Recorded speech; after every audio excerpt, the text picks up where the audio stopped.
Welcome back to the Changing Earth podcast with author Sarah F. Hathaway and co-host Chen Gibson. Blending survival, fiction, and fact to bring you entertaining education that will help you dream, survive, and thrive. And now, here's your host, Sarah F. Hathaway and Chen Gibson. Hello, and welcome back to the Changing Earth podcast. This is episode number 325, and we are stoked to have you back with us. Hey, Chim, what's up? Chin's up, man. We had a tinfoil hat on. We had some pre-game conversation going on there. We had to look at the clock, said, oh, no, we got to go live. I was like, oh, well, dude, we're there. Yeah. So, good stuff. You know, get rolling. You start talking medical information, and just, boom, the can of worms just explodes. And like, oh, we got a live show to do tonight. Yeah. So welcome back, PBM family. And for all of my regular listeners, if you guys want to get in on the live feed, you need to head over to Prepper Broadcasting Network and get on the, what do they call it, Chin? The social media? The EOC? Yeah, the EOC. That's right. The EOC. Yeah. See, I'm in the know. I'm in the lingo now. Element is the Element is the is the app. Yeah. It's pretty cool. It's like a closed network, so you can comfortably conversate, and you don't have to worry about being, ridiculed. It's it's that whole social media kind of thing, but it's a safe zone. Yes. Oh, I feel so warm and fuzzy. Oh my God. I have to have my safe zone. Please, I need my safe corner. No, it's actually pretty cool. So you guys wanting to check it out live, we are live on Sunday night at 5:30 Central Standard Time. We'd love to have you with us. It always creates a more dynamic show when we got some chatter to work with. But yeah, that's 6 o'clock for all you people, 6:30 for all you people on the East Coast. Yeah, 6:30 East Coasters. Central. Who's on Central Time? Okay, so 6:30 there, and 4:30 in Mountain Time, and 3:30. Okay, we're going. Check we're going me all out. The way across. I used to suck so bad at that. Now I'm just like, boom. Yep. I'm on it. Actually, my new phone has like a tool that I can use to know like what time it is in Australia, if I want to talk to Ellen, stuff like that. Yeah. So I can program in certain ones. You're big time now. You're global. I know. Well, I live in the time zone. One of my computers is California time, and one of my computers is Texas time. So I literally live in the time zone when I'm in my office. So it's like you have a split personality. Go figure, Gemini. So we're a little fired up tonight, and I love it because it's an exciting time. We didn't even need music to get us fired up this time. I know we didn't have to do any pregame music. Nope.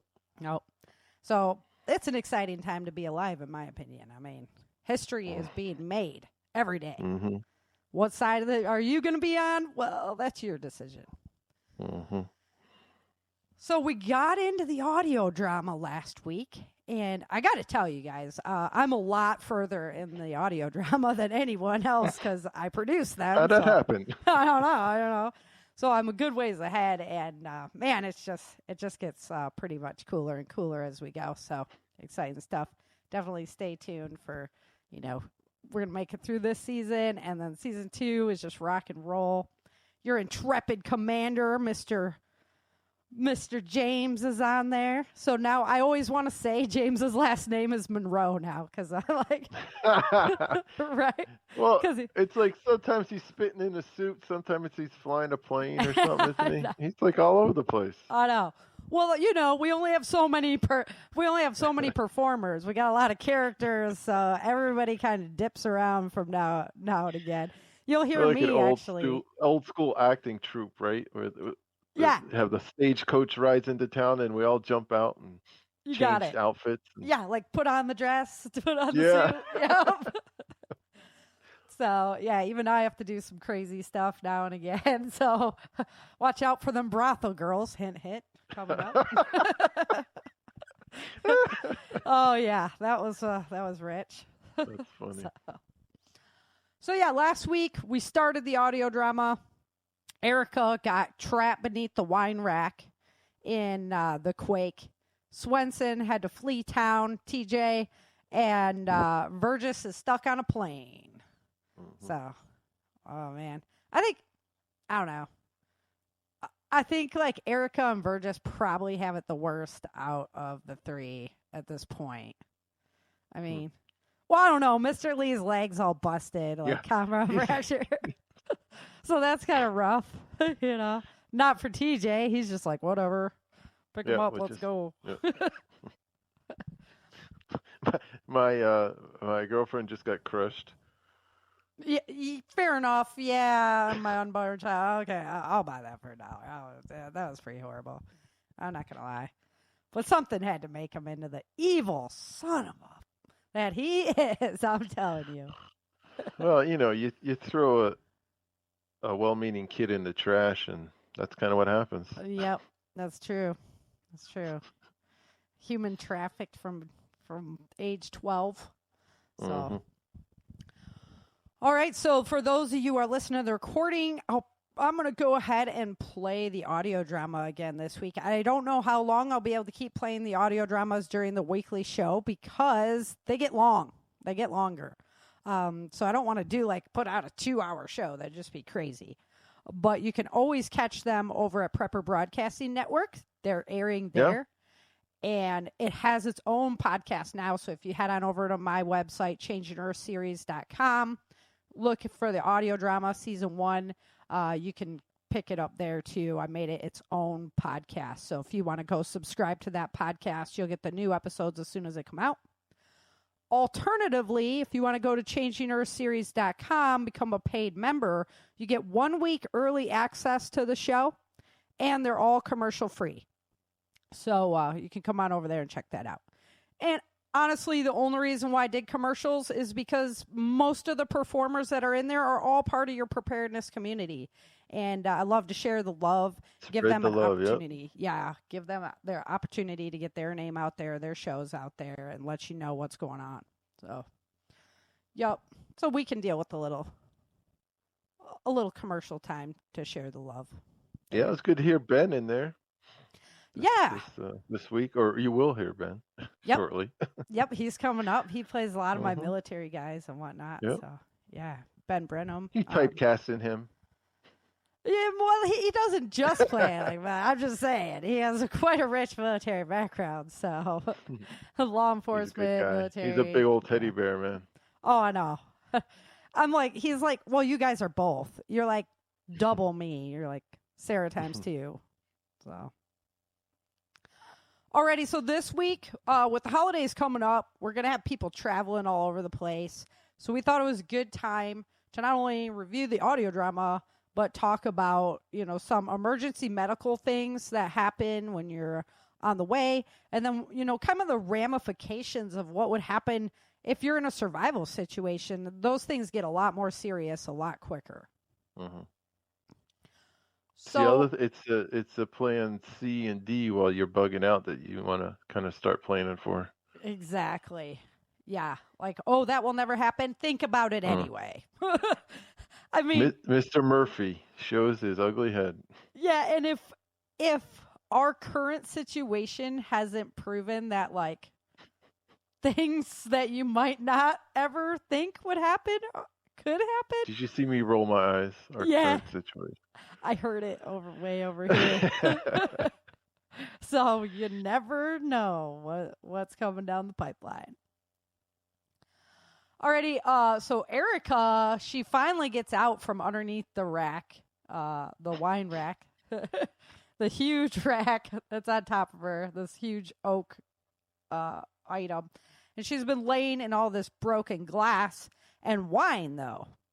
Alcohol is a good antiseptic. So there could be worse things for you to be lying in, I'm just saying. Like, yeah, it might stain your clothes and whatnot, but there's worse things. But even a minor cut in a survival situation can be a big deal. Mm-hmm. Yep. Even on the road, it can be a big deal because if you're not prepared for that kind of contingency, but thankfully now we still can go to like CVS and get some, rubbing alcohol or hydrogen peroxide. Oh, if there's any left. Yeah. Survival situation, totally different scenario. So, and Lisa Goodwin would just, she would just be going crazy that I just said hydrogen peroxide. Yeah. Oh, yeah. No Neosporin. She'd be putting a Neosporin on, right? No. I can feel her burning eyes in the back of my head. She'd just be burning you up right now. That's the worst. That's the worst for wound healing. So for those of you that don't know Lisa is part of Survivalist Preppers with her husband Dale. And she's also a wound specialist. That's like what she does for a living, is deal with hard to heal wounds. And Lisa swears by a product called Silbazorb. And it's a little bit more expensive, not going to lie, but man, it's good stuff for healing. Mm-hmm. Yep. So the silver is good. It helps to heal. She doesn't like the hydrogen peroxide because it kills even the live skin on the edges. And that makes it a little bit harder to heal, but, What's what you use maggots for? For bringing it back together? For eating all the dead flesh out. Clean your wound. Oh, God? For real? Yeah. Just pull my leg because I'm a numbskull. No, remember our buddy Ken from camping? From Prepper Camp? Yeah. He told me a story about that, yeah. Okay. Crazy. Yep. So, yeah, Silbazorb better than hydrogen peroxide, but, man, you can buy hydrogen peroxide so cheap. So, I just keep a ton of it around because, you can use it as mouthwash, that kind of stuff, too. Yum. I do. That's, that's what it is. I don't like putting stuff on my body that I couldn't eat. Yeah, that's a good call. Right? Yeah. Because your body absorbs it.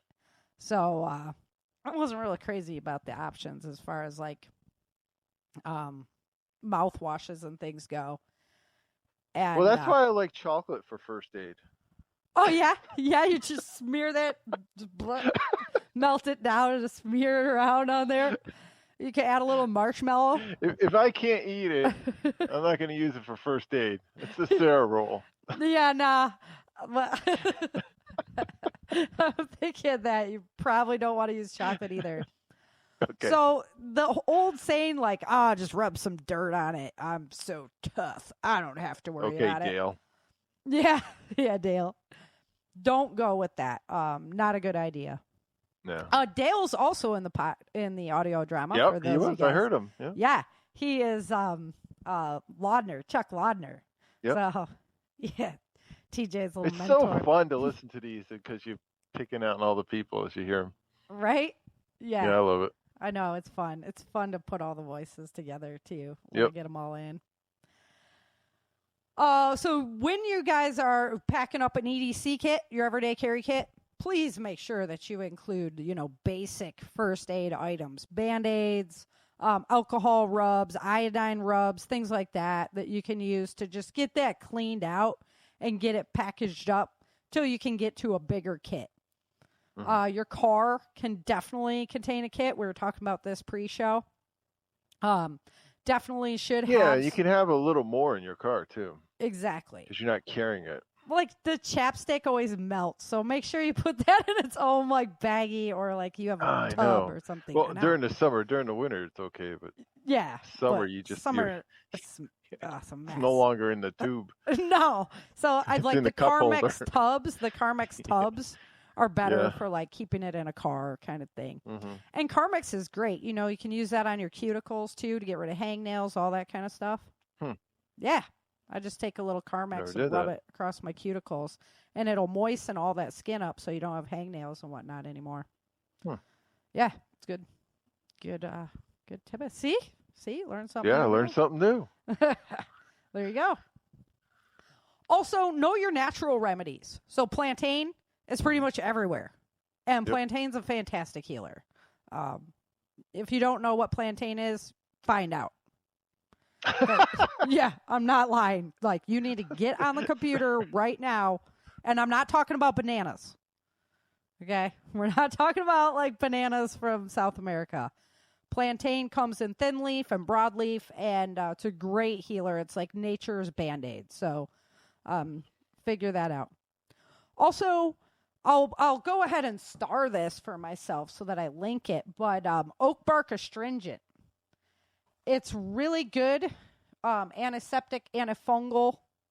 And basically, you just soak oak bark in water for a few weeks, and you can use that as an antiseptic. Well, that takes a little prep time. It does. It does. So that's like post-collapse, like, okay, my hydrogen peroxide has run out or is about to run out kind of thing. We're going to have to find a replacement. Oak bark astringent is great stuff. But you do need prep time for it. The whole bark, or is it like the outside, the inside? It's the inside. Mm-hmm. Yeah, so you can just peel the bark, scrape the inside, and then use that. And it's, like I say, antifungal, antibacteria, antiviral, really good stuff. And oak trees are pretty much everywhere throughout the United States. Yeah, yeah. Mm-hmm. So good one to have on hand for that kind of thing. Also, if you go over to Nicole Appelian's website, Appelian, Nicole is all about natural healing. Get some of her books physically. Yeah, I'm actually holding her the lost book of herbal remedies. I think I'm looking at the same one. I bought it for my wife a couple years ago for Christmas. It is outstanding. Oh, it is. It's the pictures are great. Yeah. It's and not. She's like, she multiple lives this. Pictures. This isn't. Yeah, this isn't like somebody that just pulled together some BS to make some sales. She lives it. Yeah, she has MS. I just put it back on the bookshelf. And you would never know it. She's self-healed because of her herbal healing method. She's lived with the bush people in Africa. She was on the TV show Alone. Twice. Yep. Yeah. She's tough. Yeah, Nicole is the real deal, and she also has pre-made stuff. Her arthritis cream is great. So yeah, we should get her back on the show. She's a blast. Should. Yeah, she's a blast. Yeah, super nice lady. Mm-hmm. So there's a resource for you. You should definitely know what's in your area that you can use naturally, and not only your area, but any areas where you think or you could possibly point A imagine to point B. You might be going. Yeah, because everything's different. Take it from somebody who's lived all over this great country, whatever geographical region. That's why I try to figure out things like plantain and oak bark, because those are common things that grow across all the United States. Yeah. All right. Yeah, I remember used to plan out a trip, and like I had to look at a map, right? And like write down 50 miles and then turn on interstate whatever. Okay. And now you just say whatever, hey Google. Yeah. Yeah. Wherever you want to go, and you just turn when it tells you to turn. Unless it's wrong. Well, I was going to create the teller's front lap. I was going to create the cursing GPS. So, like, it encourages road rage. That's awesome. Oh, man. It's like, we need dude, that. you just missed your turn. Dumb. Beep, beep. Yeah, dumb. Turn back around, you. Beep, beep, beep. Right? And you're like, shut up, GPS. Yeah. That would be. We need that. We need that so bad. I know. Mm-hmm. It's like the candid GPS of like how you really talk to it. Like the more you swear how at you talk back to it. Yeah, the more it swears at you. Yeah, exactly. It's like you're at a stop sign. It keeps telling you to turn. I'm like, I will once the light turns. I will you when can the light shut up. Yeah. I heard you the first 5 times. Turn in 1 mile, 0.5 miles, 0.25 miles, 0.18 miles. Turn. 500 you're like, feet. Yeah. Oh, and then you're like, oh, I missed it. Make next legal U-turn. Oh, come on. and then when you're on the interstate, all of a sudden it's telling you to turn, like the one that you needed advance notice. Oh yeah, and don't even get me started with Dallas. It's the worst because the roads are like stacked on top of each other. It really has no idea where you are at times because the roads are so stacked up. Yeah. And then it just starts like the wrong thing.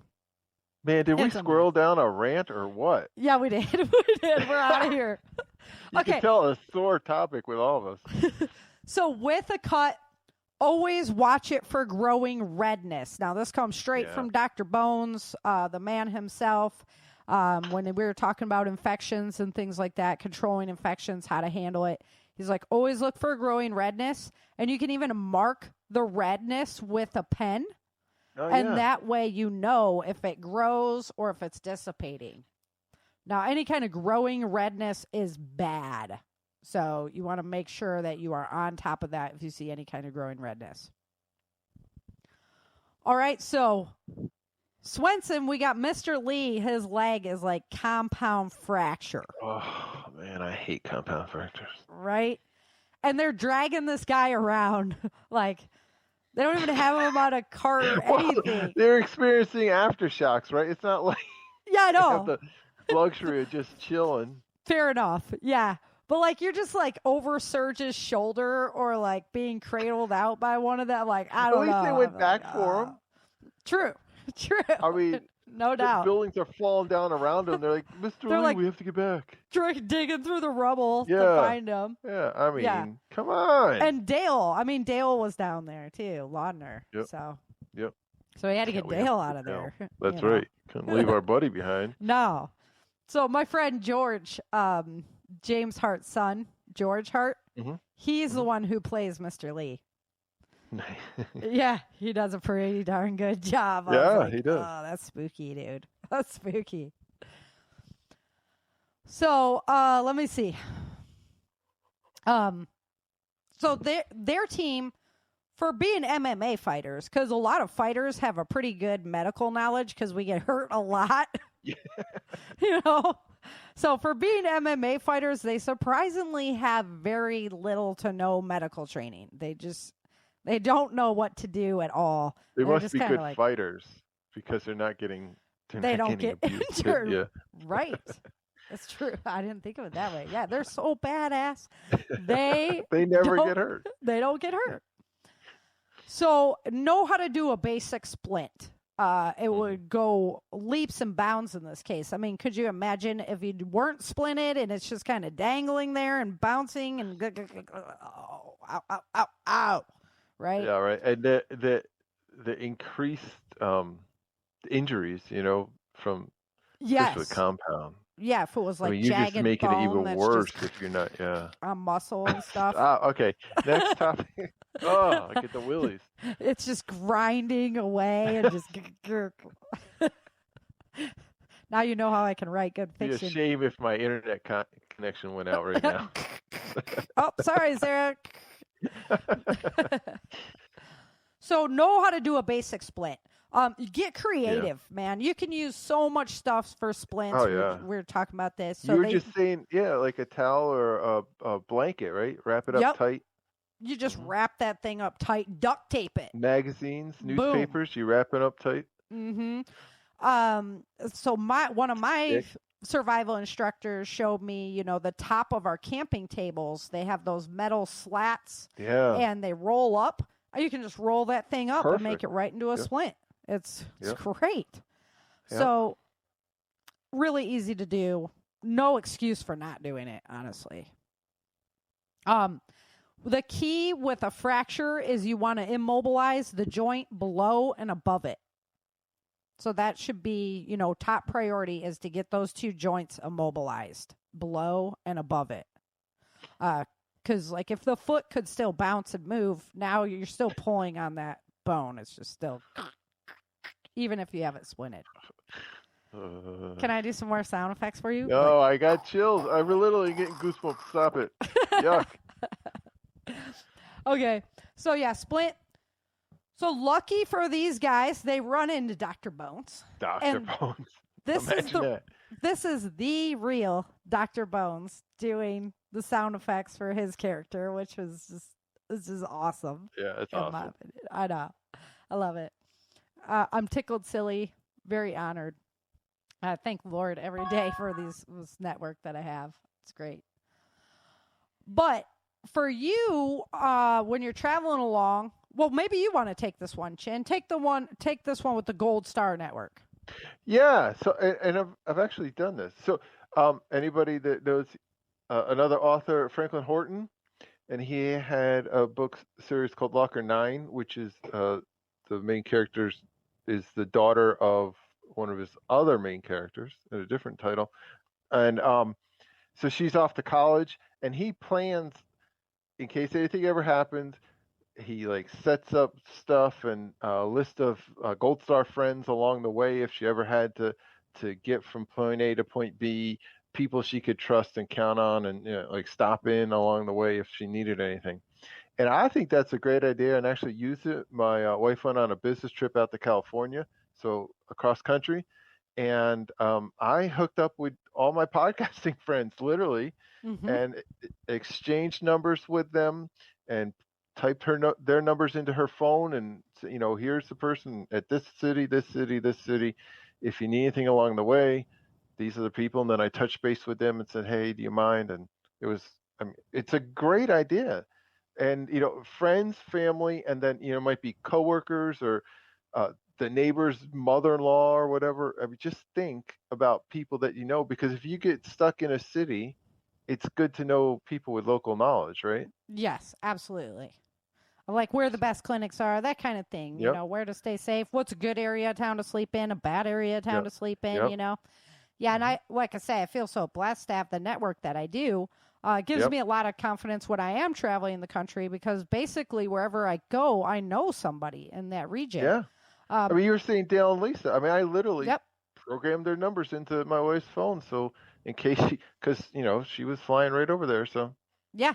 I stayed with them when I went out to Denver. They're great people. I have tons of people that I've sold books to and whatnot that are like, hey, if you're ever in this area, feel free to stop in. And I have all these contacts, and I go ahead and make lists and whatnot as I travel as well, because you never know what's going to happen. Like, what if there was a big storm and it got flooded and we couldn't go that way just for a couple of days or something, right? Because you never drive through floodwaters. So you'd have to just stop and not drive through the floodwater. So you never know. And it's good to have that network of people. I like that. Yeah, I think that's a great, I do too. Kudos to Franklin. Yeah. Good way to bring that one to the table. Also, when you're traveling, it's a good idea to know what kind of hospital emergency clinics are along the way. I like that idea as well. And one Even thing like go ahead. Police department, where you could stop if you had to stop, major, stops, and even if you're doing long stretches through not that populated areas, if you know where you could actually go. A lot of people depend on Google again, right? I mean, you always like Google map your stuff, but what if you don't have internet when you're driving? Like some of these places, out of the way places, don't have very good cell connections, so you might not be able to depend on your phone. You might have to depend on a map. And if I go to one more town over, I'll be able to get good help instead of stopping at the 7-Eleven or whatever no-name gas station, Yep. Yeah, for sure. And even sometimes you're like, oh, well, I've got my GPS going, everything's good. And then you get into those areas where there's no cell and you didn't have the knowledge of it, like you were relying upon it the whole way instead of having, that written out stuff ahead of time. Now you're dead in the water. I mean, I even use, what's that, Gas Buddy?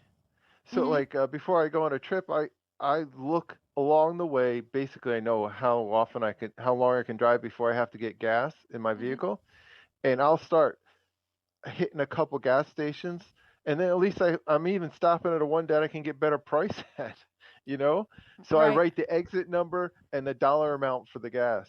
So I can kind of, if I stretch it another 5 minutes, I'll be able to get. Next time I road trip, I'm calling you gonna have first. Me do your travel agent? You're gonna plan it out for. But it's good because then man, I know you could really launch that as like a side job, entrepreneur. And I've even put down like rest areas and stuff. Exit this, and I put the start and the end of a major city because I typically don't like to stop in a city. So I know if I get gas before this exit, I'm good, or I might have to wait until after this exit to start looking for gas again. Yeah. There was one time when we were traveling up through Nevada, Idaho, and then across Montana, and Brock was, we were traveling with one of his buddies, and Brock was like, guys, you know, you have to stop here for gas because there's no gas after that for like days, right? Yeah. And Brock fell asleep. We're driving. Everything's good. We're like, oh, we don't need it. Oh, man. And the light comes on the dashboard. Oh, yeah. We were like, please just let Brock stay asleep because we are choking in on fumes. And he's going to be like, I told you guys. And yeah. So it was pretty bad. But we made it. But in circumstances like that, there are areas like that. Not everything is like urban. The other day, I was driving home in the evening, and it was getting late. And I figured if I stopped, I usually didn't stop that soon in the trip, but if I stop now, I'm not going to be pulling off the highway later at night, you know? Mm-hmm. So I'd rather get home with a little less gas in the tank, but know when I pull over, I'm not going to be stopping at like jerk hour, you know? Yeah. Yeah. So you can make those decisions if you kind of plan your route out. One of the other things that I was thinking about as far as medical facilities along the way is, will they accept your insurance? Oh, that's a good one. I didn't even. Yeah. You know, because sometimes you're in like a local provider type network. And once you leave your local area, you have to make sure they'll accept this, that, or the other, you know. Yeah, and I know, like, if it's an emergency, then it really doesn't matter. You need to get help. But if it's a type of situation where maybe you just need like an emergency medical clinic, if you knew that this one in town doesn't accept it and this one does, they'll save you a couple $100 for the same service. Exactly, right? So that's always a really good call. You know, check that out and see, like, do they even take my insurance? Because a lot of the hospitals and stuff now are huge corporations, right? So it's the same hospital across country. Yeah. And as long as you're going to one of their facilities, you get like the better deal or whatever. Yeah, but if you don't, you know, so that could help with a choice if you had the opportunity to make a choice, if it was something like that. You know? Well, the more information that you have before you go on a trip, the better choices you can make along the way, even if they're not happy. You know, it's not where are we going out to dinner. It might be where do I have to stop for, you know, to take care of an injury. Right. Absolutely. Or a sickness, like you were talking, you know, like a sickness. Yep. So, okay, so that's what we're rolling into. So this last Monday was horrible. I had food poisoning from something, and it was just one of those experiences that we all love when things are coming out every end. And as I was recovering on Tuesday, well, and I did like this huge workout too right before that as well. So not only were my abs like extremely sore, but now I'm sick on top of it. It was a wonderful experience. I will definitely mark that one down. But all I could think of on Tuesday when I was recovering was, what if this happens in a survival situation? And then I'm thinking, okay, well, it's probably much more likely that it's going to happen in a survival situation. Like, once your food supply isn't that great, you're starting to eat more and more questionable type items than what you normally would. You're going to be a much bigger risk of salmonella, stuff like that happening. So, like, if you're having to move and constantly move, you're basically dead in the water. If you can set up camp to where you can like have that moment to recoup and stuff like that, great. If you're thinking like, I can survive as the lone wolf, well, what if that happens to you?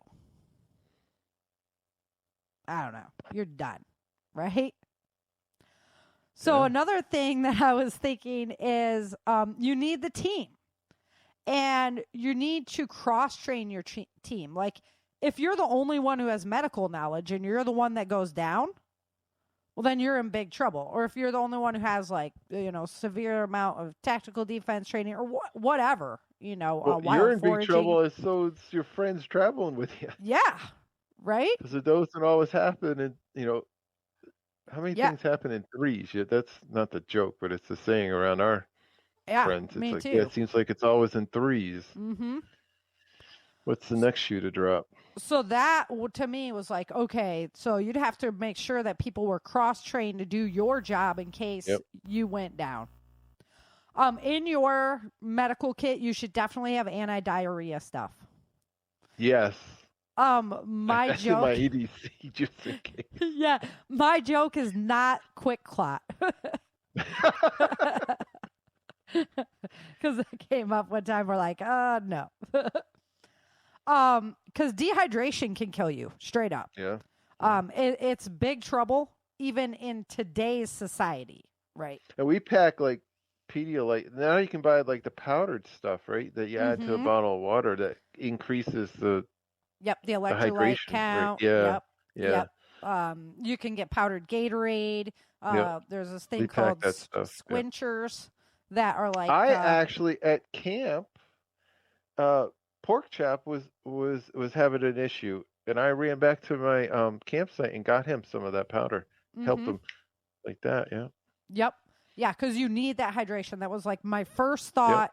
Once I'm losing all this hydration, the first thought is my body is going to need to be rehydrated. I was almost to the point where I probably would have needed an IV to, really do it. But if you can ward it off, if you can get ahead of it, you'll be better off. Yep. Exactly. So the other thing is clean water. So you need to make sure that you're replacing that lost water with clean water, or else you're in even worse condition. Then your life's on the line pretty much. But there's lots of foods that can also help stop diarrhea and things like that. The brat diet is pretty old school, but it works. So that's bananas, but would bananas be available in a survival situation? Probably not. So, but it'd be like soft fruits, like an avocado or pumpkin or any kind of canned fruit, really. Melon. These are things that are going to be easy on your system, but they also hydrate you as you eat them, right? So you're getting something back in your stomach. It provides you with what you need to stop that from that diarrhea from happening. Peanut M&Ms. Oh, really? No, I was just. I'm like, I was testing it to see if that was good to eat. No, I don't think so. No sugar. You're not. Well, actually, sugar's not actually a bad thing at that point. Rice or low fiber starches, so like white bread, that kind of thing. Applesauce, which you're back at your, soft fruit, and then toast. We did that for our dog. Rice. Our dog was getting right. We did like chicken broth with some rice in it. When I had the Great Dane, you have to worry about their stomachs rolling over when they get really upset. Their stomach can actually like barrel because their chest is so, like barrel chested. Their stomach can actually flip inside of there and screw them up really bad. So we always got rice for him whenever we were traveling because he gets so nervous. Rice and cottage cheese. Really good for a dog as far as that goes. But some other foods that you can eat if you're struggling with like diarrhea is chia seeds are really good for chia. That's right. They're good in a lot of ways. I know. They're great gifts at Christmas time. They're good fiber.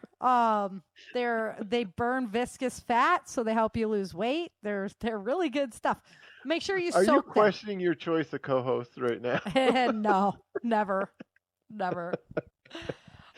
Apple cider vinegar is a good one. Yeah. Activated charcoal. Yeah. Always good. Prunes. My grandma used to say, you gotta eat your prunes. And garlic, aloe vera, black seed oil. That's one that I hadn't heard of before. I researched today. Yeah. Cabbage, carrot soup, rice is back on the list. Yogurt, ginger. I eat the heck out of ginger. They make ginger Even if you have an candies. upset stomach, we keep ginger ale around. Ginger ale, that's all I drink. Good or not, but yeah. No, yeah, she tries to really get like good. real ginger ale. Yeah. Yeah, it's really. I drink Canada Dry. I just drink it like a mofo when I'm there. And she's got some like it's not really dehydrated, but it's dried ginger. Like I don't know. Candied. And Yeah, Mm-hmm. yeah, and we'll eat that Candied once in a is while too. okay, but they make these little candies that are so good. Oh my gosh, I eat them like No, this is like all the time. real pieces of the fruit. It's a root, right? Ginger Mm-hmm. is a root. Yeah, Yeah, it's like real pieces of dried, and they roll it a little bit in sugar, but it's yeah, not like a hard candy or anything. It's yeah. This isn't either. It's like a taffy kind of. hmm. And then chamomile is good. And then if you're into Yep. wild foraging, there's a plant. It's called pumpkin weed or pineapple weed. Mm-mm. And it's just the time of the year, pumpkins on the mind. But pineapple Yeah. weed is a wild chamomile that grows in the United States. Hmm. Just as good stuff. And then removing gluten, milk, caffeine, alcohol, and then spicy foods. That you don't want to do that after you've just been sick. So Oh yeah. yeah, those are all things that you got to You kind of mean watch no out for. Texas Pete? I love Texas Pete. Texas what? Texas Pete. It's a hot sauce. Oh, nah, I'm not You into never that. had Texas Pete? I wouldn't know. Oh man, I don't know. it's like better in Tabasco. I'm like the anti-hat. They even put red peppers in their marinara sauce down here, like the pepper flakes. Yeah. I'm like, are you serious right now? I just Oh want man, like I spaghetti. love some Texas Pete.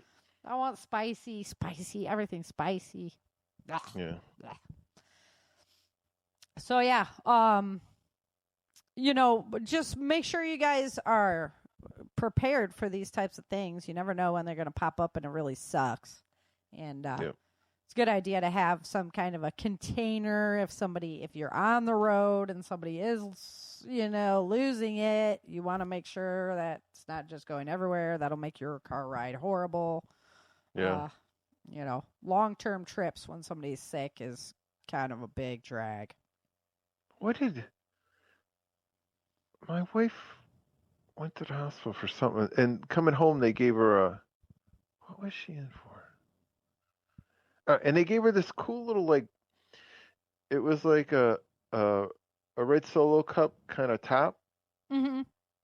but it was only it was like you took the top of it and cut it about an inch down, and then there was like a baggie, it was like, in case you had an upset stomach, it was a baggie, and it was kind of like in it, but it kind of was like collapsed.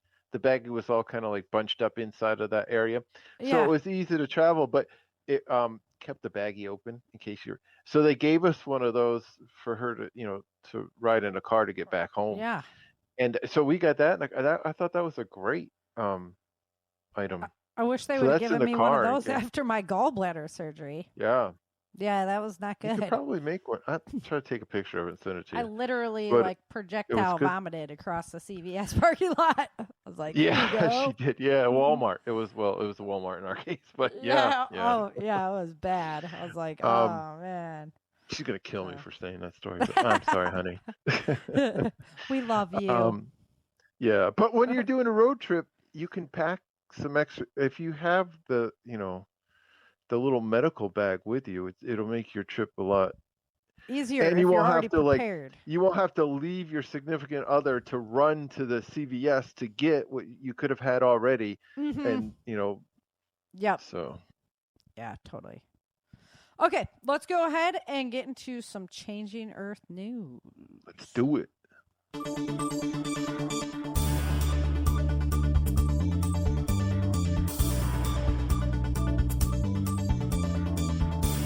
All right, Changing Earth news. So the sun is calm with sunspots right now. It's kind of a nice break because we've been watching so many active spots move across the sun. But we do have a large coronal hole facing us, so that's going to uptick our solar wind and solar activity. And I don't know if a lot of you know, but the solar radiation that we pick up from the sun has a big effect on us emotionally, and it can cause heart attacks, things like that. So it's kind of cool to watch it. And then when you're in the know, to watch how people are responding that day.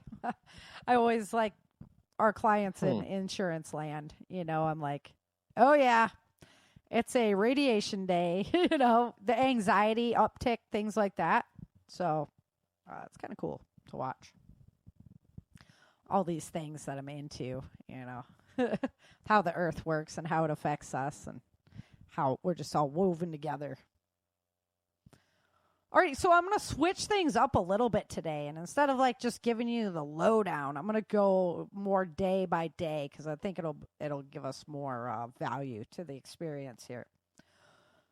So last week on the 7th, India had some severe flooding, and there was a big water spout in Iran. Vancouver actually got threatened with a huge tornado that was off coast. And Beijing in China got hit with its first huge snowstorm. And then in South Richmond in USA, there was also a tornado there. So that was kind of a lower day. But India's been on our list. This poor country, India and Italy, right, and Spain have been on our list like every single week. I feel just they need some prayers. November 8th, Germany saw another huge funnel cloud. There was torrential rains in Oman. Saudi Arabia was on our list this week, big time. They had torrential rains there. And then Magadan in Russia, they got their first severe snowstorm. And you're like, okay, right? Like Russia should be getting snow right now. And China to get snow. Okay, well, I mean, they're northern, right? Saudi Arabia got hit with a heavy snowfall. They've been getting this like year after year now, which is not normal. This is desert, right? November 9th, the Ivory Coast got hit with heavy rain and flooding. Northeast China, this huge blizzard moved in and it just hovered there for days. Saudi Arabia got really heavy downpours after that. They saw flooding with hail. And Sri Lanka has been seeing so much rain that these huge landslides are happening there. It's already killed 10 people so far. November 10th, Argentina got hit with this huge hailstorm. And the Yamuna River in India is flooded with this toxic foam right now. It's trippy. Where's that from? I don't know. They didn't have an explanation for it. It was just like this story about the toxic foam that's on this river. Check it out for me. That'd be cool. So they're doing with that. Where am I at here? Toxic foam. La Palma, Los Garos Beach, it got hit with lava, so it's now covered. And there's 6,800 hectares of land there covered in ash now. So it's pretty much the whole island's just a mess. And they were like trying to keep tourism going and stuff. And I don't think it's the best idea. Canacotta, Sicily got hit with a tornado. And in China, that blizzard in the northeast was still just rocking them on the 10th as well. Argentino, Italy had severe flooding. And like I say, Italy's been on my list like every single week. They're just getting slammed with flooding. I'm like, man, they can't catch a break over there. And then Saudi Arabia, they got hit with hail and rain. Waterfalls in the desert mountains. Like crazy stuff. Changing Earth. Right? I know. It's like happening right in front of us. That's why I say it's so exciting. It's such an exciting time to be alive. The Sahara is turning green. It's really, really neat. Then November 11th, Argentina got hit with more rain, causing more flooding. India, severe flooding. They're just doing some mass evacuations. That's in the area of Chennai, Chennai. Indonesia was hit with this really big storm that destroyed a lot of homes there. Iran had severe flooding in one of its areas. Russia, this ice storm came in and just caused mayhem all over the place. So it was pretty cool. Well, it's not cool, but to watch the pictures of everybody slipping around and the cars just kind of, but you know, the ice storms, we get those up north here. Heavy hail and thunder came to northeast Texas on November 11th. So we kind of got hit with that, but it was worse up north of me towards Oklahoma. In Kiev in the Ukraine, the skies just turn this weird, eerie red color, like these crazy skies. That happened there in Ukraine, and then it happened in Colorado on the next day. On the 12th, we saw heavy rains and flooding in India. Again, India, poor people over there. And then La Palma, Spain, it's just, the eruption is just still going on. So we don't know when that'll ever stop. And also Hawaii, the volcano's erupting again, too. What's the big one there? Come on. I don't know. I haven't been there. I haven't been there either. I won't go there. It's an island. Like, it's in the middle of the ocean with volcanoes. Like, no, you will not catch Sarah there. Like, no. Come on, it's a destination vacation spot, Sarah. Nah, I'm good. I don't do oceans at all.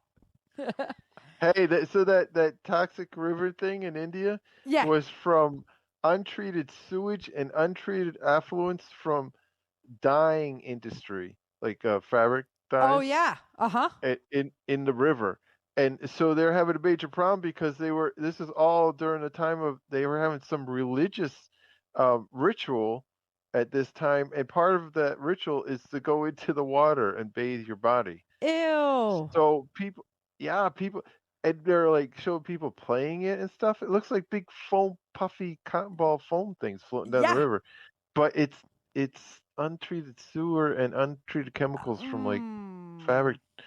It's like, these poor people. Remember the stomach sickness we were just talking about? Yeah. That's how that happens. Moscow, major snowfalls beginning there, which is cool. Alaska as well. I mean, this is the time of the year for it. What, snowing in Alaska? Yeah, right. Tanzania, tornado off coast.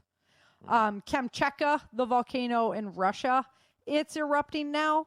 It's sent ash and particles 5,000 feet into the air. So it's funny we haven't heard about like airplane travel, air travel disruption from it. I know. Yeah. And also, when you get all that ash up into the air, it causes toxic rains downwind from it. And I've been really, acid rain. I've been really watching, Spain for that happening because of La Palma and then it blowing onshore, right? All those insurance claims for your car finish. Yeah, no kidding. Well, I mean, and you walking outside.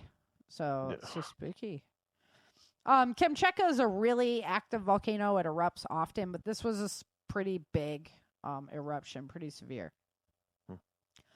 November 13th, Queensland was having some pretty major storms again, not as bad. Flooding in Algeria, flooding in Bolivia, 11 missing in that one. This huge thunderstorm hit Egypt, also on the 13th. And in India, 3,500 acres flooded. One person died from that. So, like I say, India is just getting creamed about now. Snowfall starting to happen up north in Canada and Manitoba. I saw some of the folks talking about how the snow was really late this year. Because even when I lived in Michigan, we've seen snow in October and whatnot. Chicago, Illinois got hit with a big blizzard on the 13th. That was just yesterday. And Saudi Arabia, they're just getting hit with more and more rain and snow, and it's just crazy. It's crazy weirdness. As far as earthquakes, in the past 24 hours, we've seen 105 earthquakes that are above a 1.5, 915 in the past 7 days, 4,316 in the past 30 days, and 58,000 plus in the last 365 days. The biggest today was a 6.3 in Iran. Biggest of the past 7 days was a 6.6 in Japan. And the biggest of the past 365 days is still Sandpoint, Alaska, the 8.2. So, America, we got to do everything better. I'll hear from all my Aussies. Whatever. Bring it, right? Yeah. Right now, yeah. I mean, So now I'm going to keep track of the earthquakes on the chart, like we are doing with the volcanoes. Mm-hmm. So 105 in the past 24 hours. That's up from last week. Although over the 7-day, we're actually down ticking a little bit, and down ticking on the 30-day average as well. So that's kind of cool news. And I think we'll be able to keep track of the earthquake activity better if we mark it out on that kind of scale. The volcanic activity is still high. It's still at the highest that I've seen since I started tracking it in July, with 29 erupting. The minor activity is down to 14 showing minor activity, but we have a whole lot erupting. So, I mean, we want to see those minor activities low because we don't need more erupting. And then as far as unrest, there's 28 showing unrest right now. So that's on kind of the lower side of things as well. So right now they're just erupting. They're not, getting ready to or anything like that. So we'll keep our eye on that volcanic activity as well. That's why they're forecasting a really cold winter, and also because of the Atlantic current being messed up because of the amount of ice melt that we've seen. And when all that fresh water goes into our oceans, it messes with our currents. And so they're predicting a really cold winter across the plains because of that disruption in that flow there in the currents. And if you guys want to learn more about that, go over to Suspicious Observers. He has a disaster playlist. He also has a climate change playlist. Really great pieces of material. And you might have to watch it a couple of times because, I'm not a climate specialist. And when Ben talks, sometimes it's just boom, right over your head, So if you watch it a few times, then you're like, oh, yeah, I know what that means now, kind of thing. So it's fun to just get educated on it. Because it's my opinion, like, if the world goes haywire, our planet goes haywire. Like, all of the BS on that humans are doing, like running around, yelling at each other. Like, we put it in perspective. Yeah, none of that stuff's gonna matter anymore. Like, we'll be back to surviving and worrying about our communities eating rather than a lot of the social BS that we have going on right now. It's too people with too much time on their hands, in my opinion. Yeah, I told that for sure. I mean, we've had it too easy. Mm-hmm. Yeah, it's just, we have to make up problems. Idle hands. I know there's real problems. There's real problems. Oh, there right? are. There but are. Some of the things that are being fussed about is people with too much time on your hands. Let's just. Idle hands do the devil's work. So. Yeah. That's. Busy guy right now. Yeah. No kidding. Alrighty, guys. Well, that's the show for this week. And I hope you guys enjoyed. If you have, I'd love to hear feedback on the audio drama and that. So, go ahead and bring it. Let's talk about what's going on with it and how you're liking it, things like that. Definitely love to hear about it. So go ahead and get a hold of me. You can head on over to my website. Come on over to Element. Let's over. Spark up a conversation. Sarah's in there all the time. Yep. I'm always in there hanging out, poking around, so say hi and we'll have some fun. Yep. Yeah. All right. Don't forget to head on over to changingearthseries.com as well. Show your support, show your love, always appreciated. And until next time, remember, dream, survive, thrive. Thank you for joining Sarah and Chen for this episode of the Changing Earth podcast. Don't forget to pick up your copy of Day After Disaster at www.authorSarahFHathaway.com. If you love the Changing Earth series and podcast, become a supporter while you're there.